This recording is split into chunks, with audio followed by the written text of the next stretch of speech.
What is up, my guys?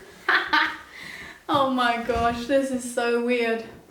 I haven't used the camera to film a video in about 3 years. Did I just say Nikon? It's Nikon, or is it Nikon? It's definitely recording, I'm so scared. I've been scarred for life. Welcome back to my channel. Today we're gonna talk a little bit more about wedding photography, because obviously that is what I do now. I'm just like kind of also promoting myself on the screen here, so that's good. I mean, why not, right? My website looks really nice, so I'm quite proud of myself for doing it, and I did it all myself. So you can check out my website in the link below. Like seriously, if you're anywhere in the world and you want me to shoot a wedding, come talk to me, message me. My glasses are not clean. What the? And I don't know where my cleaning cloth is, so hasn't everybody done this once in their life? So I'm going to talk to you guys today about the first wedding I photographed and things that I learned the hard way, things that I would have done differently, just a couple tips and a couple things that you, if you're starting out in photography in weddings, might not have to go through what I went through. Might not have to go through what I went through in order to shoot your first wedding successfully, because it was a whole experience. It was hectic. It was crazy. The year is 2021. The year is 2021. My friends ask me if I can shoot their wedding. This is like me having pretty much no wedding photography experience. I'd only shot their engagement photos. I was kind of focusing on portraits and headshots. I did that a lot around like the time when I did my apprenticeship from 2018 to 2019, and then after that really was kind of trying to do like the whole portrait thing. So I was only just kind of taking photos of people, like portraits, couples, whatever, families, you name it. And then the couple, my friends who I did the engagement shoot for, mind you, in minus 14 degrees with a blizzard, it was insane. It was really fun, and we got that shoot done so fast, and I was so proud of them, and we had such a great time. And then they asked me a few months later, hey, do you want to shoot our wedding? So we shot the engagement photos in January, or maybe February. Their wedding was in June. And they asked me around about May last year if I can shoot their wedding. Now this is obviously while I'm still like working in the photo studio and stuff like that, so it was like a very easy thing to do in that sense, because I had some money to also buy a camera. And that brings me to my first point. I had to buy a camera for this wedding. So I bought the Fujifilm X-T2. It was refurbished. It was only about 700 euros, but then I didn't have any left in my budget to buy a lens. So like, this is the thing, the cameras are always like the big expense, but then you still need to buy a lens, which is always super annoying. But it's the way it is. The lens doesn't come with the camera unless you get a kit lens, which I don't recommend to anybody. So I bought the Fuji X-T2, was quite happy with it. It was so good to finally have a mirrorless camera. It was a lot nicer than my Nikon D3300, which is a tiny little SLR that like DSLR that like is just meant for touristy things, I think. Then I bought a lens, and the lens was only about 80 euros, and it was from China, which I don't recommend getting something where you know it's from China, because then I accidentally bought a lens that only had manual focus. Now, that's fine if you're just taking some photos where you have the time to think about manual focus, but I didn't, because I was shooting a wedding. So I was like, dang it, I don't have manual focus. So then I said to myself, okay, I'm gonna rent a lens for the wedding. At that time, I didn't go to Photomaya, I went to Calumet, which I haven't actually used since then. Because like, it wasn't even their fault or anything, but I was just scarred from this experience. So it was a couple weeks before the wedding. No, it wasn't. It wasn't a couple weeks before the wedding. It was the day before the wedding. 2 days. No? A day before the wedding. Like, what was I thinking? Going to rent a lens without inquiring of what I need to do, what I might need to have, how much money I need, X, Y, Z, going to this shop. So I went there, I said, I want to rent this lens. They said, yeah, we have it. And then he was like, okay, that's, what was it? 600 euros deposit, which I didn't have. I didn't have 600 euros at all. I wasn't earning a lot. I wasn't earning very well. I had no money saved up, and I just spent all my money on my camera, right? So he goes, 600 euros deposit. I was like, oh my gosh, I do not own 600 euros. And then he said, you can use credit card. And I was like, I don't have a credit card. So I was so stuck. When I tell you, I started having a breakdown. Like, I was thinking, oh my gosh, can I like go, I don't know, into the minus on this account, and then, I don't know, or I was thinking maybe I can ask someone else for money or ask someone else for a credit card. And I was like, why don't I have a credit card? I'm 21 years old. How old was I last year? 23 years old. Why don't I have a credit card? Because like I was always thinking, as a kid, I was always told, don't get a credit card unless you absolutely need it, because it's gonna get you into debt, right? So that was my thinking. I don't need a credit card. But at this time I did need one. So that was my first lesson. So then I, just as like the end of this story, I ended up like frantically calling one of my best friends, and I was like, dude, I don't know what to do. I'm gonna like not be able to shoot this wedding tomorrow. I was in tears. I was crying so much. I was outside the shop. I was crying. I was like, I don't know what to do. I don't have the money. I don't have a credit card. La la la la la la. And then, so my friend, he calmed me down. Shout out to Christopher. He calmed me down, and he was like, okay, who do you know who has a lens from this camera? And then I thought of my friend Mark, and then I called him, and he was an absolute angel, and he let me borrow his lens for the wedding day. So I ended up going to meet him at the wedding venue because I wanted to check out the church and everything as well. And then he gave me the lens like 18 hours before this wedding was supposed to happen. Like, absolutely ridiculous.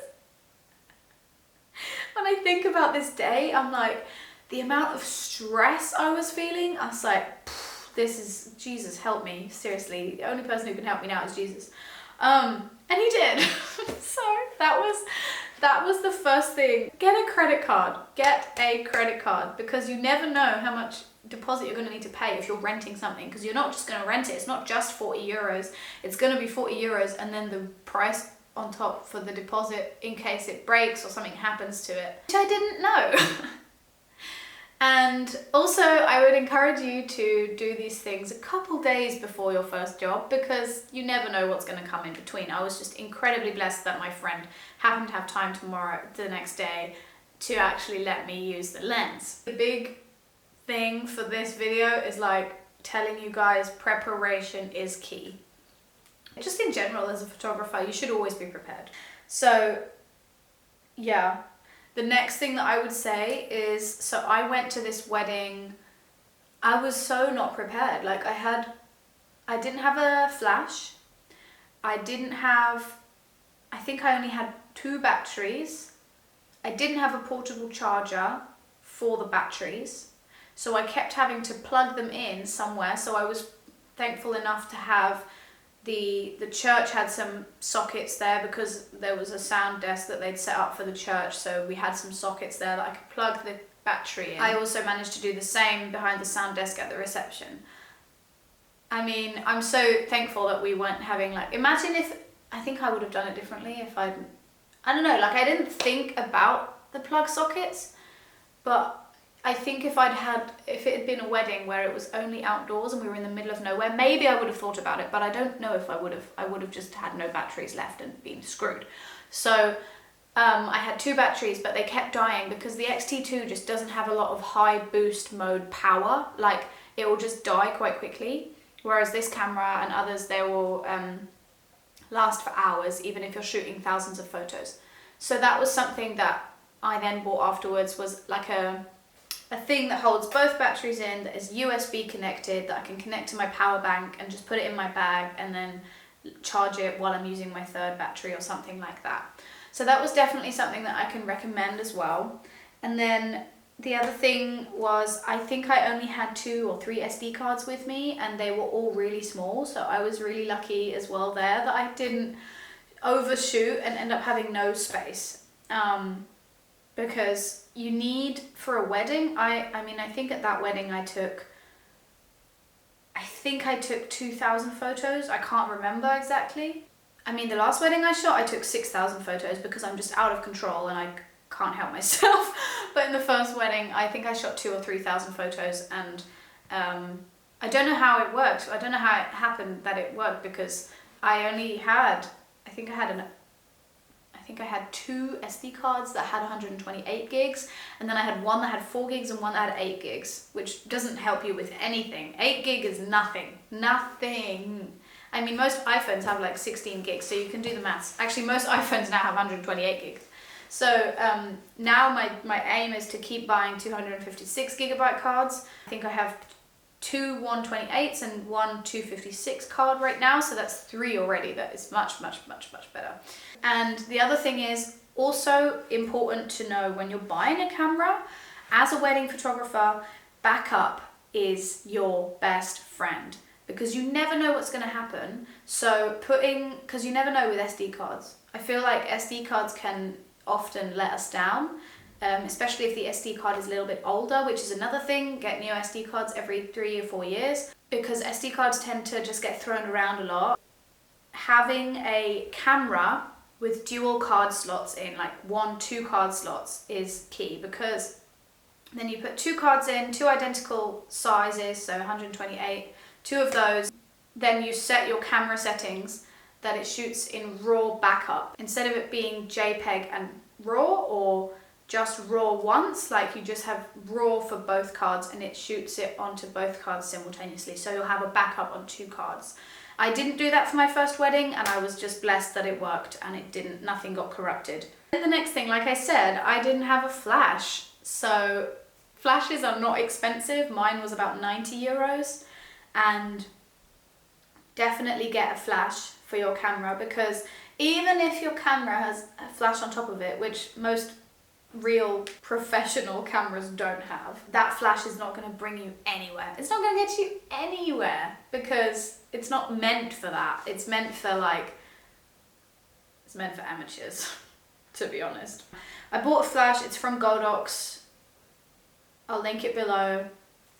But I only bought that a couple months after that wedding, when I had some jobs indoors in the winter and needed obviously to have flash in order to, get good photos. So I was very blessed as well that I managed to kind of edit the pictures from the wedding, from the first dance. We were in this dark barn, and there were fairy lights there. When I think about it, there were fairy lights, and I would have got some beautiful shutter drag photos with the flash, but what are you going to do? Oh well. So I had no flash. I'm going to insert some pictures here because, yeah, it was crazy. I had no flash and managed to get it to look good, but it was quite a challenge. And I was thinking how high the ISO was on my camera that day.